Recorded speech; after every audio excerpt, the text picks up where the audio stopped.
भगवान कन्हैया के पूजा रहल।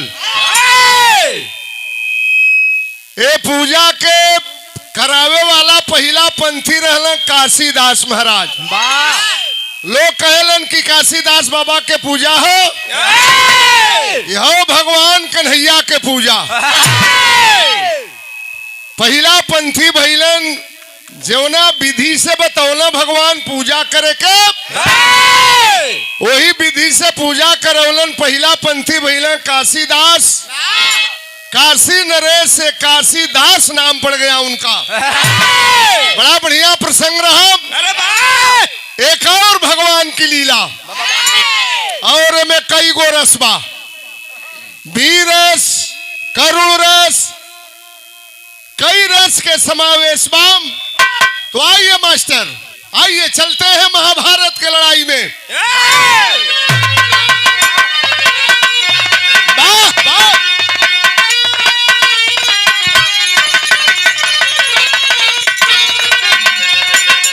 तो भाई कौरव दल भूषण सुनिए, कौरव दल भूषण सुनिए, रविनंदन रथ साज, बल साज हरि बन चले पारथ सारथ आज।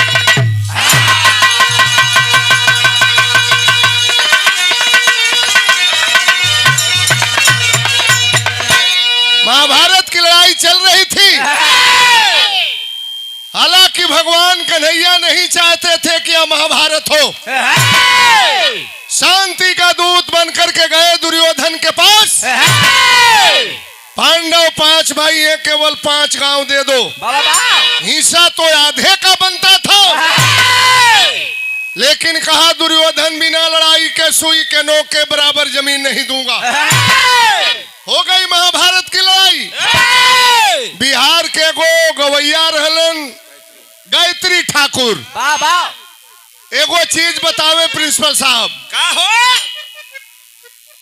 इसको ध्यान से सुनिएगा। जहां नीमन बात बाउर लगे लगे तो नीमन बात कबो बाउर लगे ले। बतावे कि जहां नीमन बात बाउर लगे लगे, अब बाउर बात नीमन लगे लगे, वही जैसे विनाश के घड़ी शुरू होला। कहला भगवान 5 गांव दे दो, बिना लड़ाई के सुई के नोक के बराबर जमीन नहीं दूंगा। हो गई महाभारत की लड़ाई। आज महाभारत के जंग मैदान में एक तरफ महाभारत का महाबली कर्ण और एक तरफ अर्जुन जी पहुंचे हैं। अर्जुन के रथ पे भगवान कन्हैया सारथी बनल हुआ। तो टेरी में कभी जी भाव लिखल, अरे बदरिया संबर से ला बनवा, अरे बदरिया संबर से ला बनवा, अरे ठाने करे और पारथ जब दोनों रनवा, बदरिया संबर से ला बनवा।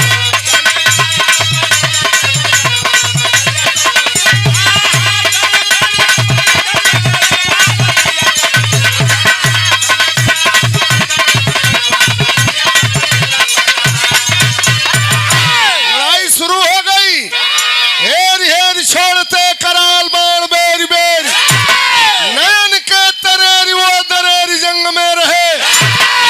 गयंद्र तत्र एक एक से भिड़ंग, युद्ध में प्रत्येक यत्न यत्न यातना सहे। हमी मची महान बेमिसाल मार की, मर्द मर्दुमी दिखाया वो मौत में ढहे। भूभाग में भूकंप भांति भांति गर्ज से, वीर भय से भागते हैं भीड़ भार की दहे। मैदान साफ।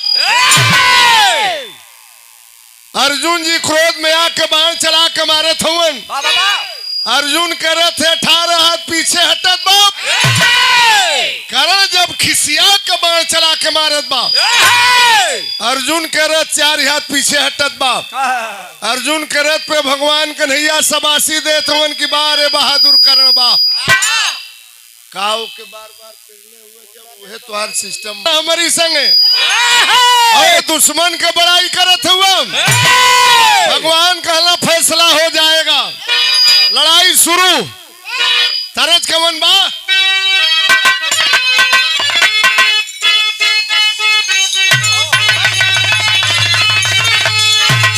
मेहरारू के गीत बा। शादी ब्याह में मेहरारू गावे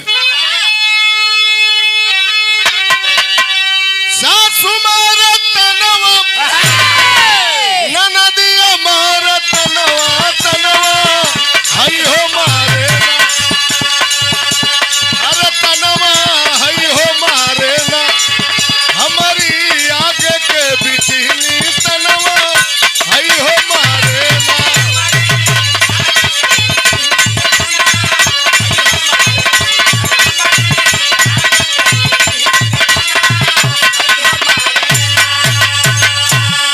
शुरू हो गई एक अर्जुन एक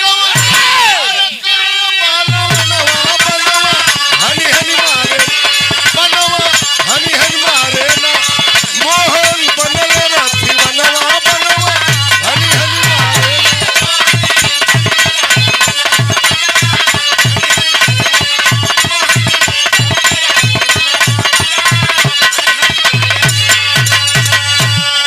राजे हनी हनी पारत से व्याधा सही न जावे रे बनवा अरे बनवा हनी हनी मारे ना छलनी कई खेल बनवा बनवा हनी हनी मारे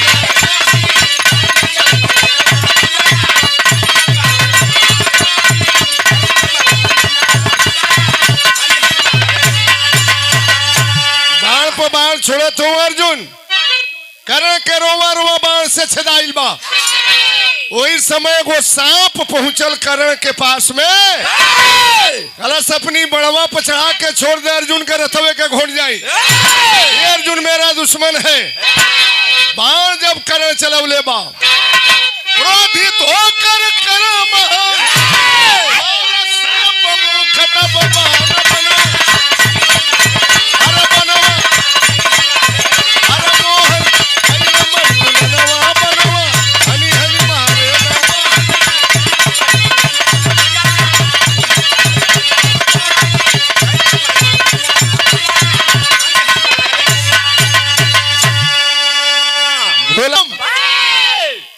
भगवान रथ के जमीन में धसा दिया हुए अर्जुन के मुकुट पकड़ाई हबीब का करीमो अरे हाफिज मुख से उचारवो बदरिया संबर से ला बनवा अरे मुकुट कट गए बाचल औरत के गर्दनवा रे गर्दनवा रे गर्दनवा। वही समय करण के औरत के पहिया जमीन में धस गए बाया हाथ से रथ के पहिया निकालत बा दाहिना हाथ अर्जुन के तरफ भैया बाण मत चलावा हमार रथ के पहिया निकाल लेबे दा असहाय कर रोवा रोवा बाण से छदाइल बा आया हाथ से रथ के पहिया निकालत बा दाहिना हाथ अर्जुन के तरफ तरज कवन मा मास्टर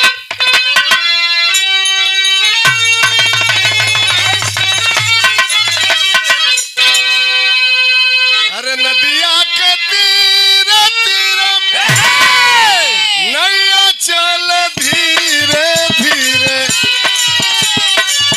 अरे बैठल बड़ा पारा सर मुनि मार के असनिया नैया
रामबली यादव जी के भांजा बहुत बहुत नमस्कार का भी अब आप कुछ गुंजाइश सुंजाइश कुछ देवा जा मर्दे मशीन तो देश भरे के लिए आयल बड़ा जा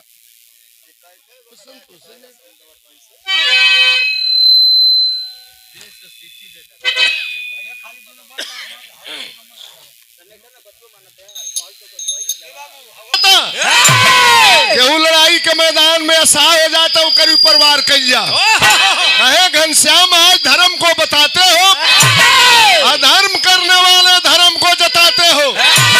निहत मनु पर जो अत्याचार हुई बोल रे दुष्ट राजनीतियों कहाँ थी गई।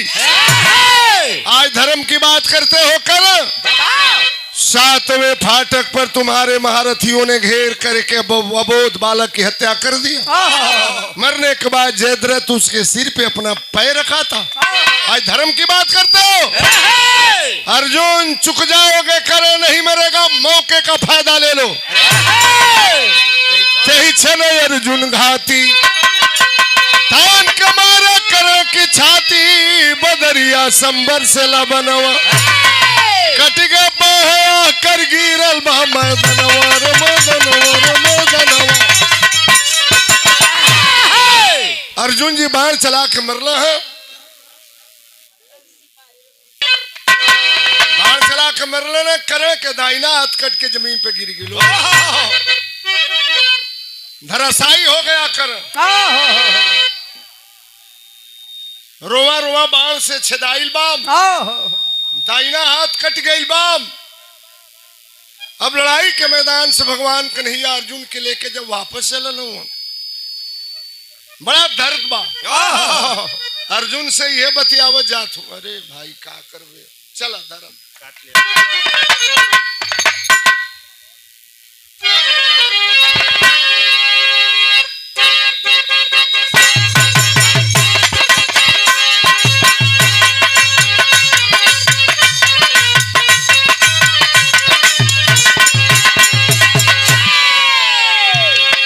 बड़ी पुरानी फिल्म का गाना बा, मुगले आजम फिल्म का गाना। जब प्यार किया तो डरना क्या,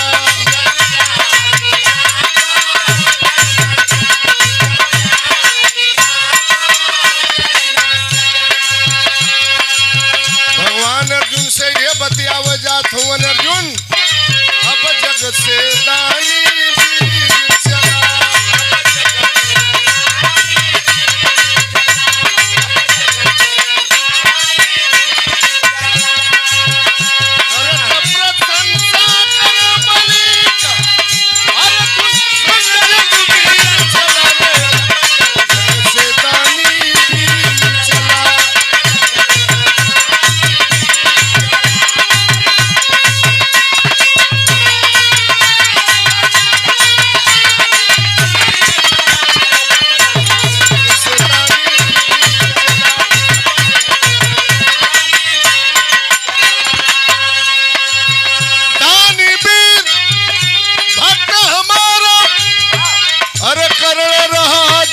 सबसे प्यारा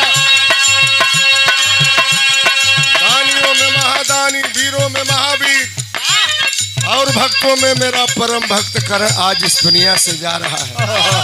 कितना बात सुनना है अर्जुन जी, सुनत प्रशंसा करे बलि और कुल तीर चला रे, जग से दानी तीर चला।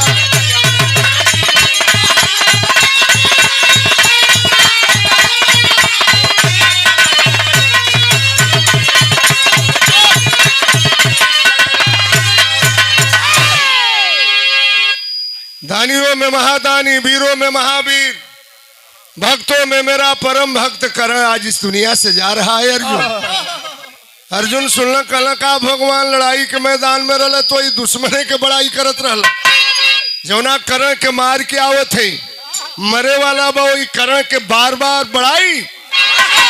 भगवान कहले अर्जुन अभी करण मरा नहीं है, विश्वास नहीं, चलो चल करके कर्ण की परीक्षा ले लेते हैं।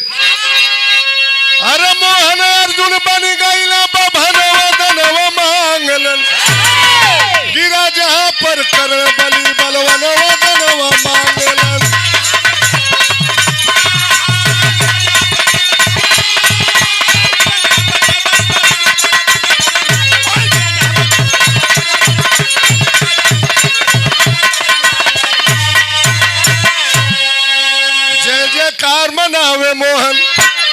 बनी के विप्र दुखारी हो, घर पे दूगो जवान बिटिया, दाढ़ी मोर कुंवारी हो, शादी खातिर दे देता कुछ धनवा धनवा मांगलन, कहा कर चली जा हमारे भवन वो दोनों मांगलन। ब्राह्मण के रूप बना के गईला भगवान, लड़ाई के मैदान में गिरा है करण, दाहिना हाथ कटल बाप, महाबली करण की जय हो, महादानी करण की जय हो। आंखें खुल गई करण की, दो ब्राह्मण खड़े हैं, कैसे साहब कैसे आना हुआ भगवान। कलन जात के ब्राह्मण गरीब आदमी, दुगो लड़की से आन हो गई बड़ी, रुपया नहीं बाकी बेटिन के बियाह करी। करण सुने हैं बड़े दानी हो, कुछ दान दे देता भैया हमरे लड़किन के बियाह हो जाए। करे कहा करे महाराज, अबो कैला तब मरे के समय हम का दान दें, चल जा हमरी घरे, हमार मेहरारू बा, कुछ रुपया पैसा सोना चांदी दे दे, तोरे बिटियन के बियाह हो जाई। भगवान कहला क्या बकवास कर रहे हो करण, तुम्हारे हाथ से दान लेने के लिए आया हूं, देना है तो अपने हाथ से दान दो। आप लोग बतावे कि करण का 3200 दांत सोने का था, मर जाऊंगा बेकार हो जाएगा, यही दतवे के तूर के दे दें। सामने वो पत्थर के टुकड़ा लौकल, करे कलश महाराज तनी वो पत्थर के टुकड़ा उठा के दे दा, बड़ा दर्द होत बा, बैठ नहीं सकता हूं, चल नहीं सकता हूं, तनी पत्थर के टुकड़ा उठा के दे दा। भगवान कहला कर मैं तेरा नौकर नहीं, पत्थर का टुकड़ा उठा करके दे दूंगा, ये मजदूरी हो जाएगी, अपने हाथ से उठा करके तोड़ करके दे। बारे महाभारत का महाबली कर्ण बा, जमीन पर उल्टत पलटत घिसिरात लपेटत, बाया हाथ से उठा लिया पत्थर के टुकड़े को और चला करके तोड़ दिया अपना 3200 दांत। उस समय का भाव कवि ने लिखा है,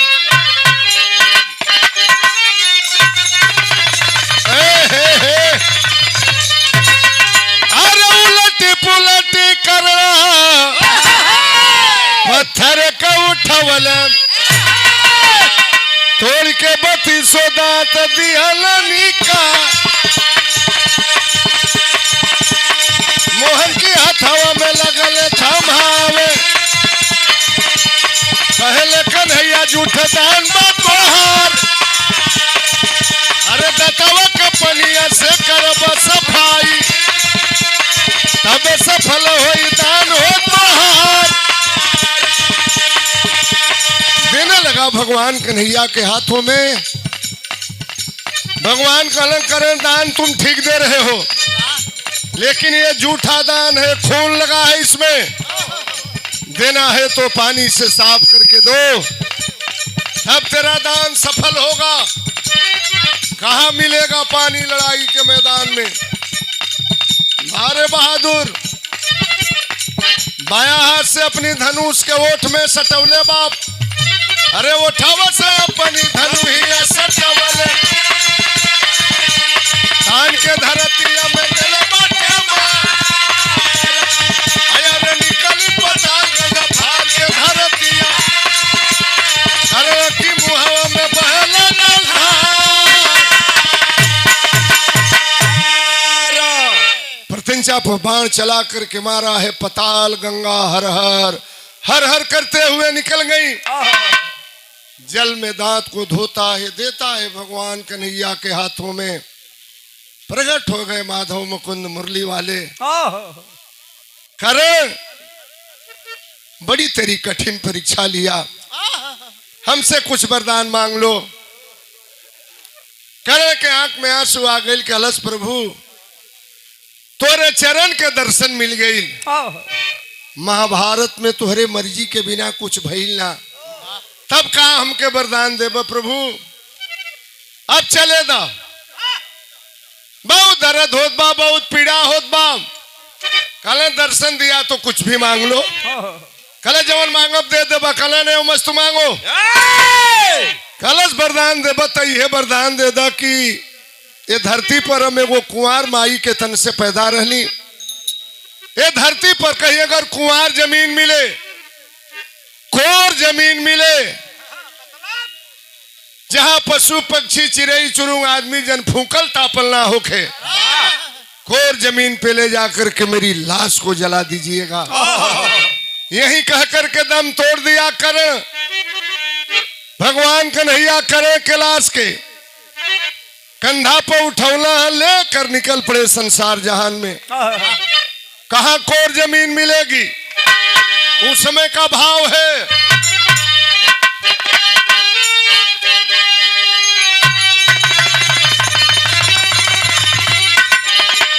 अरे दुलार कलसिया, अब दुलार कलसिया की,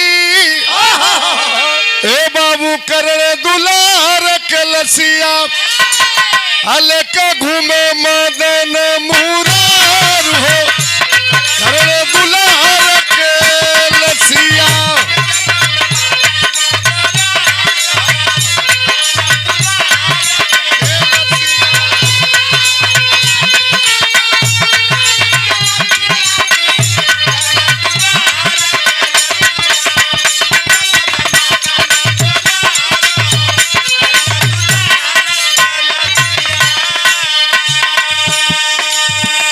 मन में सोच रहा भगवान करण का पूरा करब अरमान राम, करण दुलार कलसिया। अरे घूमी अइले सारा संसार हो, घूमी अइले सारा संसार हो, करण दुलार कलसिया।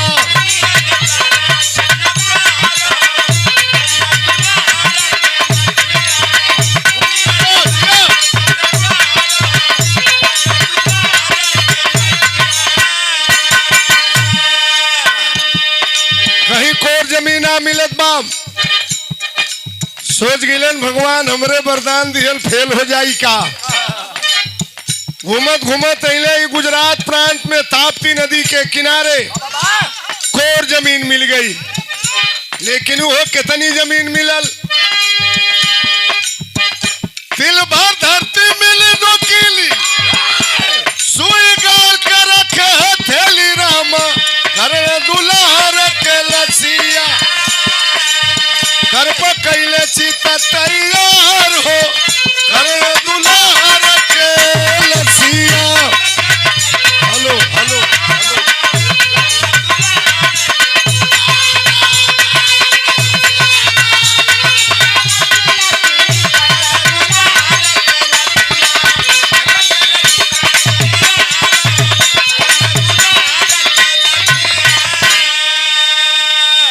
सुई गाड़ के सुई के नोक पर अपन हाथ रखलन, विस्तार कैलन और प्यारे भक्त कर्ण की लाश को जलाते हैं।